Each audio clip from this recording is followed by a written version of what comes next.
Year 11 Media Studies has given you this podcast.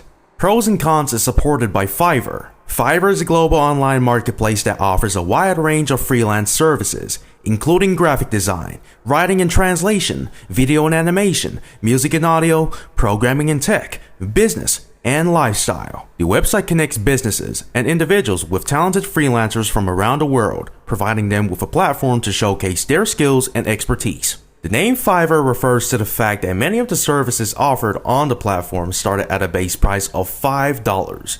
Although, over time, Fiverr has expanded to include higher priced services as well. Freelancers on Fiverr create profiles and gig listings to showcase their skills and services, and buyers can browse and select the services that best meet their needs. Head to fiverr.com.ca. Hello PNC listeners, Dr. Joe Carter here, not the American professional baseball player.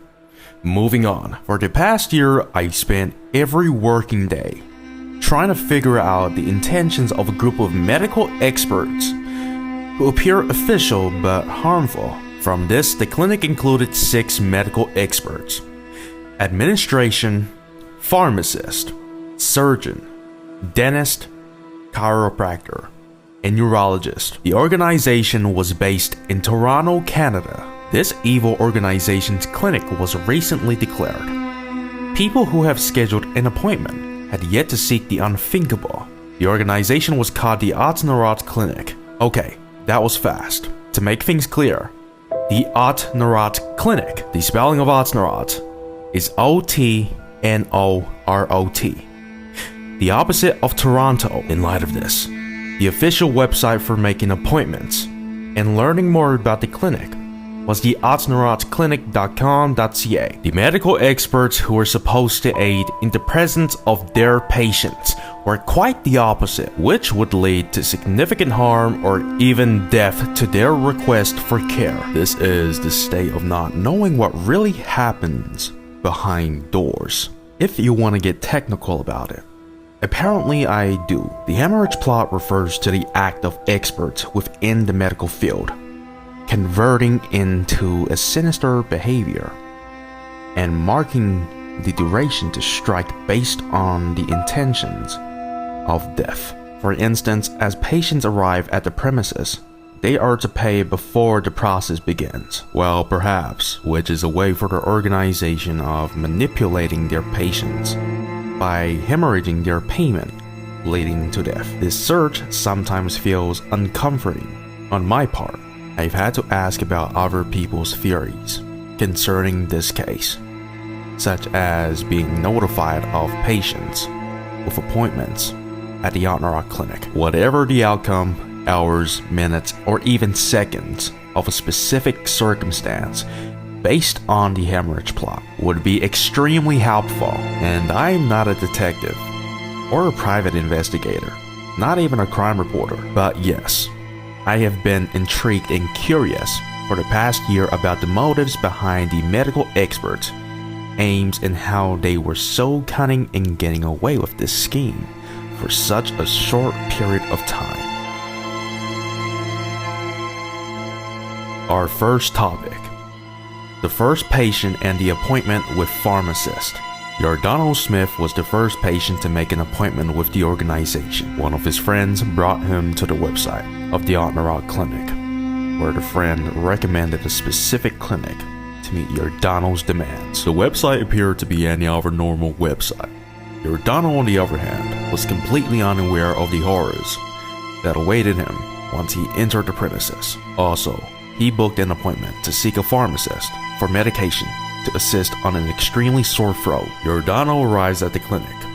Therefore, as he enters the organization, Giordano is greeted by the administrator, Nicholas Griffin. It seems like no other medical clinic. However, they notify Giordano to pay half the amount before commencing his operation, which personally I have never experienced. Shouldn't you be paying the full price after the operation is done? Let me know your thoughts about this, and if you'd agree. Anyways, Giordano agrees to pay half the amount. Eventually, the operation is successful and ready for commencement. So when you think about it, a pharmacist is a person who provides medication, insofar as an operation being handled by a pharmacist Is it completely rare, don't you think? Nicholas Griffin, on the other hand, who was the pharmacist, tends to know the handlings of operations. By doing tons of research on this specific case, I've come to a realization that Nicholas Griffin allegedly committed the first act by an instance. Nicholas Griffin provided Giordano with the incorrect medication needed for his request. This is where the sinister movement occurs. For some reason, Giordano was taught to put on safety glasses that are free from vision, meaning that he is unable to see his surroundings and what is happening around him. Although I mentioned that Giordano was given the incorrect medication, this medication wasn't for the use of the aura, but far from it, which I mean below it. Eventually, as Griffin notifies Giordano on the specific medication soon to be injected into him, Giordano was completely oblivious and recommended to stay calm and to not remove the safety glasses. Suddenly, the injection is progressing. As Giordano comes to a conclusion, he is concerned and says a response throughout the last minute. Wait, aren't you a pharmacist? Not a person who handles operations. Okay, I'm sorry about that. Anyways, Griffin then injects the needle into Giordano's stomach. Giordano screams according to many reports such as the World Wide Web. Nicholas Griffin kicks him, punches him, stabs him, and not too long till you know it, spits on him. Giordano Smith was reported dead at the time. Nicholas Griffin, who was the first to make the attempt and succeeded, was never caught. Therefore, the case continues. Before I get to the next topic, let me share with you our additional sponsor for this podcast to improve knowledge and inform clinical practice. Experts at the Ottawa Hospital created the Living Concussion Guidelines to ensure healthcare professionals have the tools they need to help adults living with concussions and prolonged symptoms, with evidence-based and best practice recommendations. The guideline is a central hub that healthcare professionals can access to ensure they have the most up-to-date information to diagnose and manage treatment for this patient population. The OttawaHospital.com.ca. Apply now. Third time's a charm. Meaning that YouTube is our main platform to attract my specific audience. By now we all know what YouTube is. YouTube is a popular video sharing website where registered users can upload and share videos with anyone able to access the site. Don't we just love YouTube? Back to the podcast. Our second topic. Inside the works of what each medical expert have conducted. Throughout the first topic, the pharmacist was actually named Oscar Pennington, which I misplaced as Nicholas Griffin, who was the administrator. Misconception there. Where were we? Nicholas Griffin had the manipulation and somewhat luring new patients to their appointments. However, he didn't really do much within the act and representation of the clinic. His objective was to greet the patients with jubilant standards. The total number of patients on the day when Giordano was finalized to death was 5 in the waiting room. There were no additional figures with the patient. This would mean that no one could report depending on the duration. The surgeon Dale Stevens had his patient with him after the first death. Stevens' job was to treat an unresponsive kidney placement coming from research. Stevens is quite ignorant in his field. So how did he get to this point? Financial based is the estimate. For this question, Stevens starts the surgery by injecting the propofol. No time is wasted.